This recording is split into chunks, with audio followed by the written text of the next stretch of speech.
오늘 하나님께서 우리에게 주시는 말씀은 민수기 22장 15절에서부터 30절까지의 말씀입니다. 민수기 22장 15절에서부터 30절까지의 말씀을 저와 여러분이 한 절씩 교독하시고 마지막 30절을 함께 읽겠습니다. 발락이 다시 그들보다 더 높은 고관들을 더 많이 보내매 그들이 발람에게로 나아가서 그에게 이르되 십볼의 아들 발락의 말씀에 청하건대 아무 것에도 거리끼지 말고 내게로 오라. 내가 그대를 높여 크게 존귀하게 하고 그대가 내게 말하는 것은 무엇이든지 시행하리니 청하건대 와서 나를 위하여 이 백성을 저주하라 하시더이다. 발람이 발락의 신하들에게 대답하여 이르되 발락이 그 집에 가득한 은금을 내게 줄지라도 내가 능히 여호와 내 하나님의 말씀을 어겨 덜하거나 더하지 못하겠노라.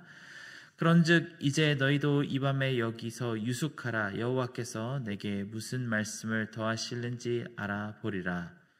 밤에 하나님께서 발람에게 이르시되 그 사람들이 너를 부르러 왔거든 일어나 함께 가라.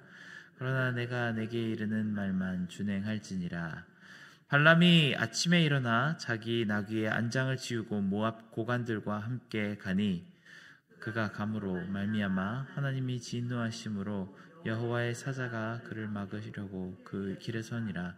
발람은 자기 나귀를 탔고 그의 두 종은 그와 함께 있더니 나귀가 여호와의 사자가 칼을 빼어 손에 들고 길에 선 것을 보고 길에서 벗어나 밭으로 들어간지라. 발람이 나귀를 길로 돌이키려고 채찍질하니 여호와의 사자는 포도원 사이 좁은 길에 섰고 좌우에는 담이 있더라. 나귀가 여호와의 사자를 보고 몸을 담에 대고 발람의 발을 그 담에 짓누름에 발람이 다시 채찍질하니 여호와의 사자가 더 나아가서 좌우로 피할 데 없는 좁은 곳에 선지라. 나귀가 여호와의 사자를 보고 발람 밑에 엎드리니 발람이 노하여 자기 지팡이로 나귀를 때리는지라. 여호와께서 나귀의 입을 여시니 발람에게 이르되 내가 당신에게 무엇을 하였기에 나를 이같이 3번 때리느냐. 발람이 나귀에게 말하되 내가 나를 거역하기 때문이니 내 손에 칼이 있었다면 너를 죽였으리라. 나귀가 발람에게 이르되 나는 당신이 오늘날까지 당신의 일생 동안 탄 나귀가 아니냐. 내가 언제 당신에게 이같이 하는 버릇이 있었더냐. 그가 말하되 없었느니라. 아멘.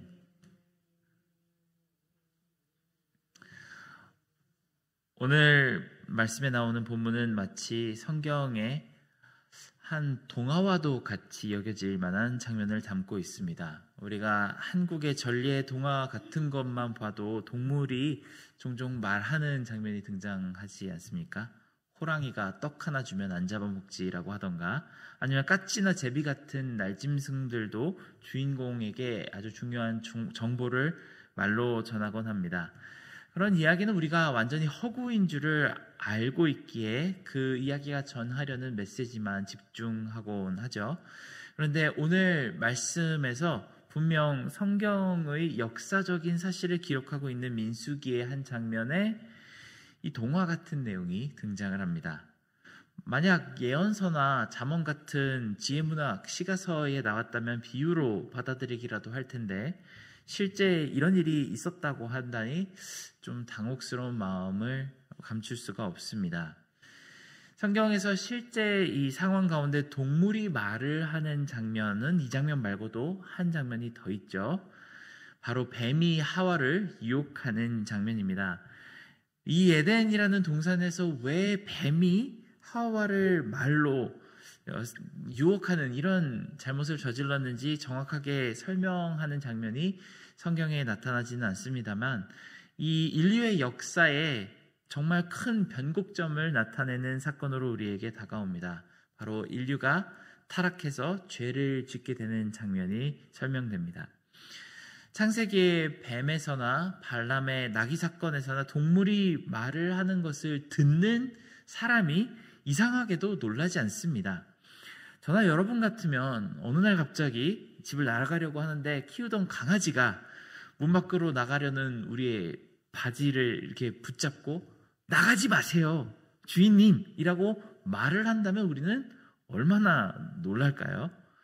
그냥 한마디 말만 하는 게 아니고 심지어 말대꾸까지 하면서 문 밖으로 나가지 못하게 한다면 우리는 아마 뒷목을 부여잡고 쓰러질 정도로 크게 놀랄 것이 분명합니다.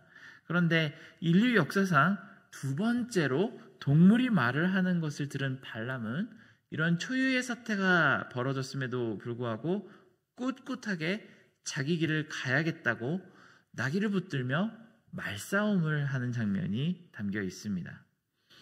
마치 이 전체적인 이야기의 흐름은 이제까지 굉장히 진지하고 근엄하던 민수기의 한가운데 갑자기 코미디 요소가 등장하는 것처럼 느껴집니다. 주술사 발람이라는 사람은 발락 왕 앞에서 마치 거룩한 신의 대변인인 것 마냥 여호와가 허락하지 않으면 아무것도 할 수 없소라고 점잔을 빼더니 날이 밝으니 신이 나서 이스라엘을 저주하러 갑니다. 이 일을 성공적으로 마무리하고 나면 왕에게 받을 재물과 권세가 그 마음속에 기대로 가득 찼기 때문입니다. 여기서 우리는 잠깐 20절의 말씀이 앞뒤가 안 맞는 말씀처럼 이해가 될 수도 있습니다. 민수기 22장 20절에는 밤에 하나님이 발람에게 임하여 이르시되 그 사람들이 너를 부르러 왔거든 일어나 함께 가라. 그러나 내가 내게 이르는 말만 준행할지니라고 말씀하십니다. 이 말의 어조만 볼 때에는 마치 하나님께서 발람에게 가는 것을 허락하신 것처럼 들리기 때문이죠. 그런데 그 바로 다음 날 발람이 신나서 저주하러 뛰어나갈 때에는 천사가 칼을 들고 내려칠 준비를 하고 길에서 기다리고 있습니다. 무언가 앞뒤가 맞지 않는 것 같은 내용입니다. 이에 대해서는 많은 학자들이 각기 다양한 해석을 제공합니다. 20절에 하나님의 말씀이 어디 한번 가기만 해봐라 라고 하시는 말씀의 뜻이었다는 의견도 있고, 또 다른 의견으로는 허락허되 지금 발람의 마음처럼 신나서 이스라엘을 저주했다가는 죽음을 면치 못할 것이라는 경고가 담겨 있다는 해석도 있습니다. 그 어떤 해석이 되었든 우리는 분명한 한 가지 사실을 바라볼 수 있습니다. 하나님께서 이 발람의 입술에서 이스라엘을 저주하는 말이 나오지 않도록 하시겠다는 아주 확실한 하나님의 의지를 볼 수 있습니다. 그런데 왜 이런 익살스러운 장치를 통해서 성경 읽는 사람들에게 메시지를 전하셔야만 했을까요? 우리는 오늘 아침에 그 이유를 두 가지 살펴보도록 하겠습니다. 첫 번째로 하나님의 백성을 비방하고 저주하는 것이 얼마나 미련한지에 대한 가르침입니다. 성경 전체에서 보면 나귀라는 동물이 그렇게 존귀하거나 지혜로운 짐승으로 그려지지 않습니다. 창세기에 나오는 뱀 같은 경우에는 짐승들 중에 가장 간교한 짐승이라는 설명이 있습니다.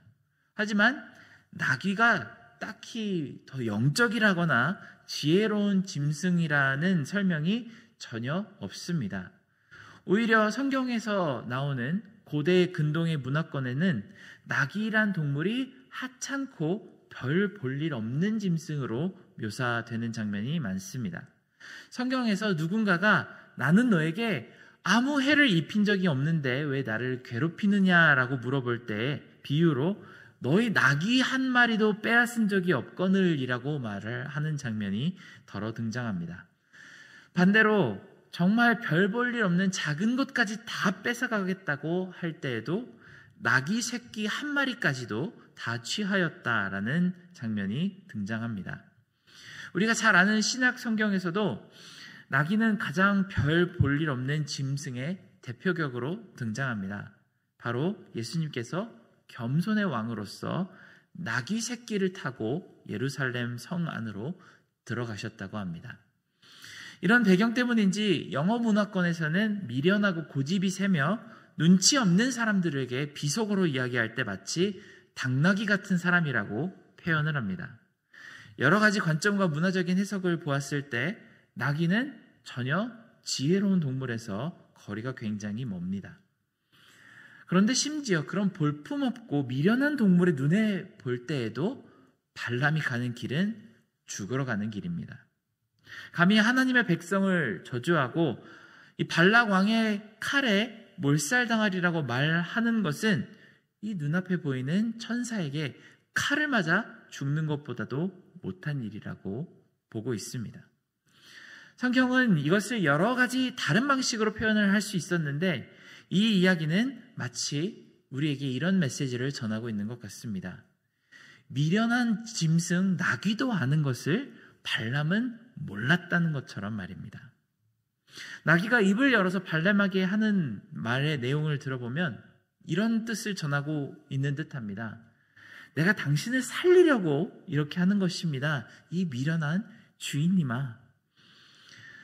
방금 제가 말씀드린 것 같이 여호와의 백성과 하나님의 영이 머무시는 그 진영을 향해 저주를 퍼붓는 것은 정말 미련한 행동입니다. 성경은 여러 가지 다른 방법으로 이 메시지를 근엄하게 전할 수도 있었는데 굉장히 위트 있고 유머러스한 방식으로 이 메시지를 우리에게 전합니다. 이 이야기를 듣는 대상이 대현자가 아니고 작은 어린아이라도 충분히 이해할 만큼 쉽고 재미있는 방식으로 이 묵직한 진리를 전하고 있습니다. 이렇게 미련하고 무지한 행위를 하지 말라는 뜻을 담고 있습니다. 그런데 우리 세대에 교회를 비방하는 사람들은 어떻습니까? 광야의 이스라엘 하나님은 임재와 은혜가 부어지는 그 여호와의 백성으로서 하나님이 지키셨습니다. 그런데 우리는 그들보다 훨씬 더한 예수 그리스도의 몸이자 성령님의 전이 된 성도라고 합니다. 그러니 교회를 저주하고 비방하는 사람들의 세력은 발람에 비해 얼마나 더 미련한 사람들입니까? 차라리 천사가 휘두르는 불칼에 목을 내미는 것이 나을 만큼 더 극심한 징벌이 그들에게 임할 것이 분명합니다. 하지만 슬픈 사실이 있다면 믿지 않는 사람들 가운데 교회를 비방하는 사람들보다 그 더 크게 교회를 흔드는 것이 바로 교회 공동체 안에서 교회를 비방하는 사람들이 아닐까 합니다. 아무리 하나님의 교회라고 해도 사람들이 많이 모인 곳이다 보니까 부족한 점이 많습니다. 답답한 모습도 있고 미련한 모습도 자주 보일 때가 있습니다. 이스라엘은 어땠습니까? 시도 때도 없이 불평하고 불만과 반역의 모습을 보이며 모세와 하나님의 마음속에 실망을 가득 안기는 그 사람들이 바로 이스라엘의 모습이었습니다. 그런데 그런 이스라엘이라도 하나님은 비방하는 말을 입 밖으로 나오지 못하게 막으십니다.